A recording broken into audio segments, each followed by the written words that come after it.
That's David. Yeah. Yeah, it was a real gathering. And Okay. so I'm not sure David's on with us anymore. I don't see his phone lit up. I think he might have somehow dropped. Okay, well I'm outside anyway. Okay. So about that time, here comes the Day of the Dead parade. And I'd never seen a Day of the Dead parade before. I don't know if you understand. Halloween is All Hallows Eve. Then you have All Saints Day. And then you have All Souls Day.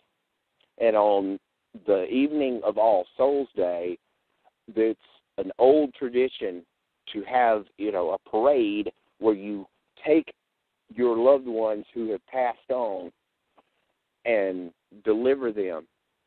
It's like you celebrate all of them at once and then say, y'all get on out of here. Gosh, I wish I could come with you. But you got to understand, this was 2005, Over 1,000 people have been killed by that hurricane. So this was a very important day. Yeah, this was pretty much right after that hurricane. About 2 months? A month and a half, 6 weeks? Right. It was so right I after. imagine New Orleans Day of the Dead right after Katrina was a very interesting day. That whole weekend was big time. So, what happened, we're there doing the Day of the Dead. I'd never done it before, but I let her take over. Okay. And you've seen it in the film. It's, and David's got it in 2 films. He's got it in Camp Katrina too, but it's where me and David met, actually. Because as soon as I got there on the pagoda, I knew what the hair dye was for. And the hair dye became, this big thing that we made. I can't even describe what we made, but we were spraying it all over the ground and just putting it all out there and mixing it all up. And now, when you say we, let me stop you. When you say we, you and Joanie, or you and a group? Me and Joanie mostly, but also me and a group, because that's where I met Miss Pearl for the first time, too. Okay.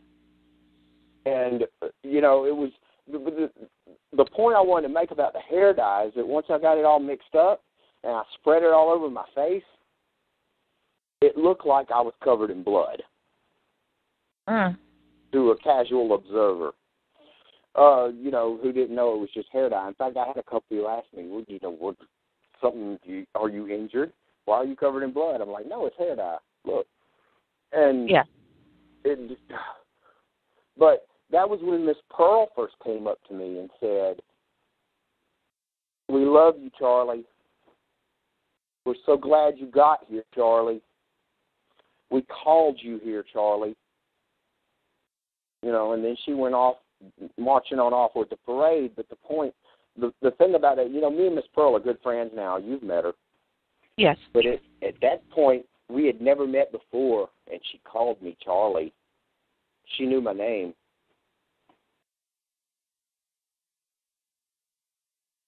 Wow.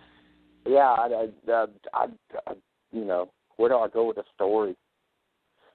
But anyway, thanks to David, and, David's an integral part of this, because I didn't even know where Miss Pearl lived or what Camp Katrina was or anything when I finally wound up there.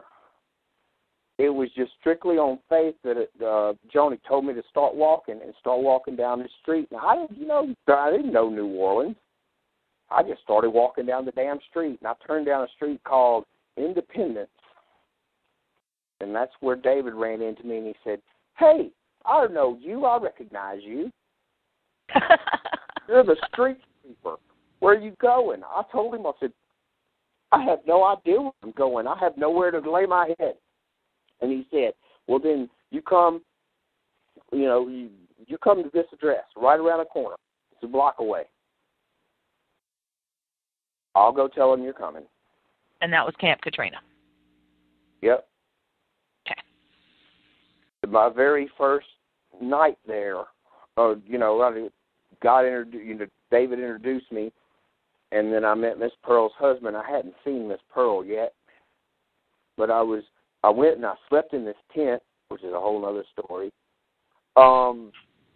where they put me.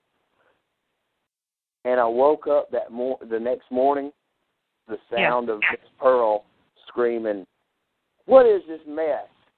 Somebody clean this shit up. I am not a fucking maid." And that's when Joanie shook me awake and said, "Charlie, I'm the maid in New Orleans. Get out of bed. This is our job." So I became the pretty much the aide-de-camp of Camp Katrina. Okay. At that point. So you got me zinging around. I mean, you understand that the story's hard to tell out of sequence. But me and Miss Pearl started working together. You're doing a great job. By the way, you're doing a fantastic job. Me and Miss Pearl started working together. All right, because her husband, David, because my very first day in the camp, I kicked out a crackhead. No drugs were allowed in there, and I busted one of them. And the way that I got rid of him is that they had left him. They weren't going to take him to work because he was construction, roofer and rebuilder. But they were so sick of this person. Excuse me, I'll try not to cuss. They were so sick of this person they left him. They didn't even wake him up. But he sat there all day just being this big ball of negativity. And everybody avoided him except for me. I sat there and talked to him all day, and I sat there and just beamed positiveness on him. So since he couldn't feed off any negativity, I starved him.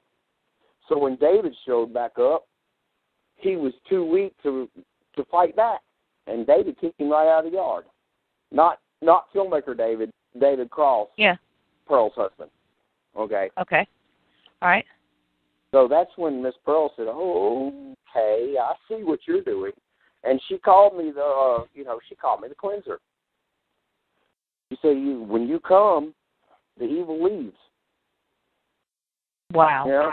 And I'm saying that, and when I say you and me, I don't mean that I do it. It's done through me. I'm the antenna, not the source. If I cannot stress that enough, all right, it wasn't me. But yes, it was done through me. Tell me, you've told me the story before, but I'd like you to share with everybody, when you say, I'm the antenna, not the source. But how you talk about being just a walking jackass. Yes. It's all about keeping humility. The worst thing that you could possibly, anybody who's experiencing some sort of metaphorical aha moment, just remember it's not all about you. Don't go write a damn book and start a religion.